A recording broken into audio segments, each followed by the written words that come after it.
2025 LDFിനെ സംബന്ധിച്ചിടത്തോളം വിവാദങ്ങളുടെ വർഷമാണ്. മൊത്തം വിവാദമാണ്.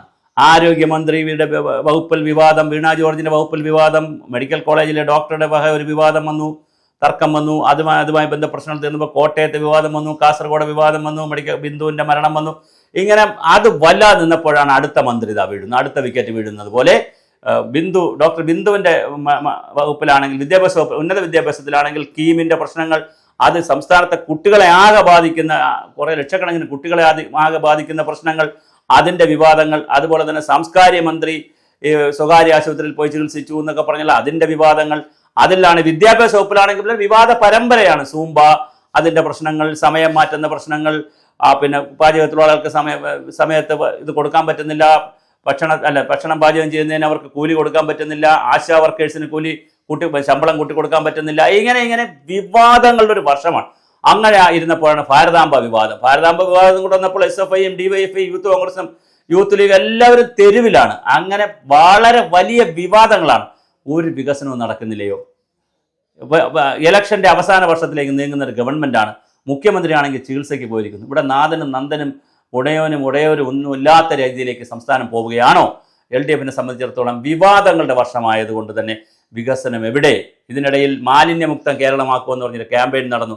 എന്ത് മാലിന്യം, എന്ത് മുക്തം? അതിനിടയിൽ തോമസ് ഐസക്കിനെ പോലുള്ളവർ 3.5 ലക്ഷം പേരെ പരിശീലിപ്പിച്ചു എന്നൊക്കെ പറഞ്ഞ്, നൈപുണ്യ പരിപാടി എന്നൊക്കെ പറഞ്ഞ് ഇങ്ങനെ കേരളത്തിൽ അങ്ങോട്ടും ഇങ്ങോട്ടും ഇങ്ങനെ കറങ്ങി നടക്കുന്നു. എന്താണ് ഇവിടെ സംഭവിക്കുന്നത്? ഈ എല്ലാവരും വാളെടുത്തവനൊക്കെ വെളിച്ചപ്പാടെന്നുള്ള നിലയിൽ മന്ത്രിമാരുടെ വകുപ്പുകളിലാകട്ടെ യാതൊരു ധാരണയുമില്ല. ഭക്ഷ്യവകുപ്പ് മന്ത്രി ഇവിടെ ഉണ്ട്, പക്ഷേ വെളിച്ചെണ്ണയുടെ വില 400 കഴിഞ്ഞ് 600ലേക്ക് നീങ്ങുന്നു.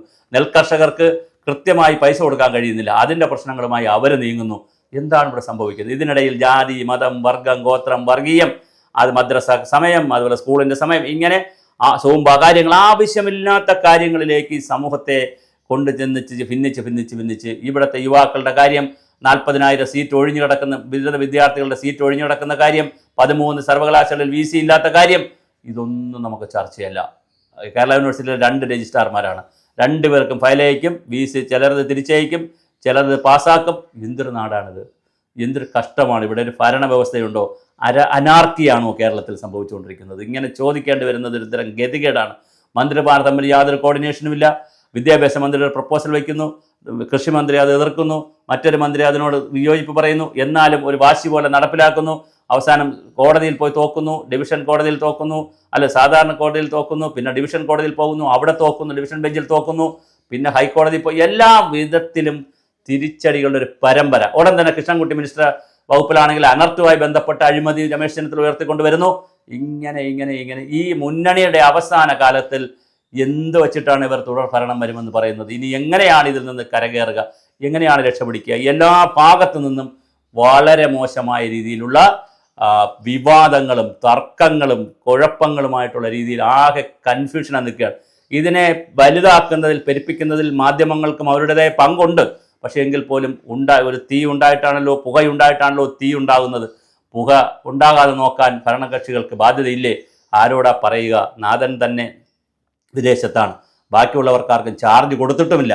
CPI സമ്മേളനത്തിൽ CPMൻ്റെ ബാലഗോപാലിനെതിരെ അഭിപ്രായം പറയുന്നു. ബാലഗോപാൽ എന്ന് പറയുന്നു അങ്ങനെ ഇല്ല എന്ന് പറയുന്നു. എന്തൊരു നാടാണിത്? എന്തൊരു കോർഡിനേഷനാണ് ഇവിടെ നടക്കുന്നത്? സത്യത്തിൽ ആലോചിച്ചാൽ പറക്കം തളിക സിനിമയിൽ ഒരു ബസ് ഓടുന്ന പോലെയാണ്. ബസ് യഥാർത്ഥത്തിൽ നിർത്തിയിരിക്കുകയാണ്. ഓടുന്നു എന്നുള്ള ധാരണയിൽ ഒരുത്തൻ ബ്രേക്ക് വലിച്ചു വരുന്നു, ഒരുത്തൻ ടയർ വലിച്ചു വരുന്നു, ഒരുത്തൻ എലിയെ പിടിക്കാൻ ഓടുന്നു, ഒരുത്തൻ ബെല്ലടിക്കുന്നു, ഒരാൾ അങ്ങനെ യാതൊരു ധാരണയുമില്ലാതെ ഓടാത്ത ബസ്സിൽ കിടന്ന് ഗിയർ മാറ്റുന്ന പരിപാടിയാണ് ഇവിടെ കാണുന്നത്. തീർച്ചയായിട്ടും ഇതൊരു തരം അരാജകത്വമാണ്. ഭരണ വ്യവസ്ഥ എന്ന് പറയുന്ന, അഡ്മിനിസ്ട്രേഷൻ എന്ന് പറയുന്നത് സംസ്ഥാനത്തുണ്ടോ എന്നൊരു ചോദ്യം ഉച്ചത്തിൽ തന്നെ ചോദിക്കേണ്ടി വരുന്നു.